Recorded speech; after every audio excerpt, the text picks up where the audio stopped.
ഇവിടുത്തെ ടച്ച് ഫോണുകളാണ് ഇച്ചിരി ഇല്ലാത്ത കൊച്ചുങ്ങളെ എടുത്താൽ പങ്കില്ലാത്ത ഫോണ്. എത്ര വിദ്യാഭ്യാസമുള്ള പെണ്ണുങ്ങളാണെന്നറിയാം. അതുങ്ങളെല്ലാം വൃത്തികേട് കണ്ടിട്ട് കൂട്ടും കൂടി ആണുങ്ങൾ പറയുന്ന ഒപ്പം പോവുക. അതുകൊണ്ട് അവനൊക്കെ എന്നെ കാട്ടിക്കൂട്ടണമെന്ന് പറയാൻ പറ്റും. അതൊക്കെ ഇവിടെ നിർത്തണം. അതായത് മെയിൻ കാര്യങ്ങളുണ്ട് കുറെ, അതൊക്കെ ആദ്യം നിർത്തണം. അല്ലാണ്ട് അത് അവിടെ കിടന്ന തല്ലും വില്ലും ഉണ്ടാക്കിയല്ലേ ഒരു കാര്യമില്ല. ഇവിടുത്തെ ഈ ടച്ച് ഫോൺ ആദ്യമേ നിർത്തണം. സാധാരണ ഒരു മനുഷ്യനൊരു ഫോണാണ്, അത് മതി. അല്ല, ടച്ച് ഫോൺ നിർത്തണം എന്നല്ല ഞാൻ പറഞ്ഞത്. ഇതിന് ഉപകാരമുണ്ട്, ഇത് ദുരുപയോഗമുണ്ട്. പക്ഷേ അത് വേണ്ട രീതി ഉപയോഗിക്കുക. ഈ പ്രായപൂർത്തിയാകാത്ത പിള്ളേർ ഇപ്പോൾ തങ്ങളുടെ തന്നെ എടുത്താൽ പങ്കില്ലാത്ത ഫോണും കളിച്ചുകൊണ്ട് അവരെ നിൽക്കുന്നത്.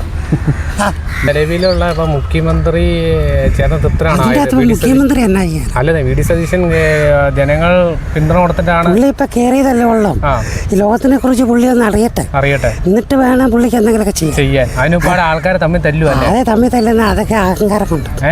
അവർക്ക് വീട്ടിൽ അരി മേടിക്കാൻ കാശുണ്ട്. അപ്പൊ എന്റെ കുടിയൊഴിപ്പിക്കുന്ന കേസ് അറിഞ്ഞായിരുന്നോ? നമ്മുടെ എറണാകുളത്ത് അതിന്റെ അഭിപ്രായം അതിപ്പോ സ്ഥലമില്ലാത്തവർക്ക് സ്ഥലം കൊടുക്കണം. അവിടെ നിന്ന് മാറിക്കൊണ്ട് അവിടെ കഴിഞ്ഞ് വെള്ളം ഇടങ്ങളെല്ലാം നടന്നു പോയിക്കൊണ്ടിരിക്കുകയല്ലേ. അപ്പോൾ അവർക്ക് വേറെ സ്ഥലങ്ങൾ കൊടുക്കട്ടെ. ഒരു കാര്യം ചോദിച്ചോട്ടെ, 10 വർഷം എല്ലിപ്പ് വരച്ചുകൊണ്ടിരുന്നപ്പോൾ ഈ ഇളക്കൊന്നും കണ്ടില്ലായിരുന്നു ആ സമയത്ത്? അതന്നേരം അവരെല്ലാം കമ്മ്യൂണിസ്റ്റ് പാർട്ടിയിലെ ആൾക്കാരാണ്. അപ്പോൾ അവർ പറയുന്നത് അവർ കേൾക്കുന്നത്. അപ്പോൾ ഒരു പക്ഷേ ഇവർ അധികാരത്തിൽ കയറി കഴിഞ്ഞപ്പോഴാണ് വീണ്ടും ഇവർ ശക്തമായിട്ട് വന്നത്. അപ്പോൾ അതന്നായിരിക്കും അങ്ങനെ പറയാൻ കാരണം ഇളക്കിയതാണോ? ഇളക്കം വന്നാണോ? ഇളക്കത്തില്ലല്ലോ. അതിപ്പോൾ ഏത് ഗവൺമെൻറ് ഭരിച്ചെന്ന് പറഞ്ഞാലും മാറണമെന്ന് പറഞ്ഞാൽ മാറണം.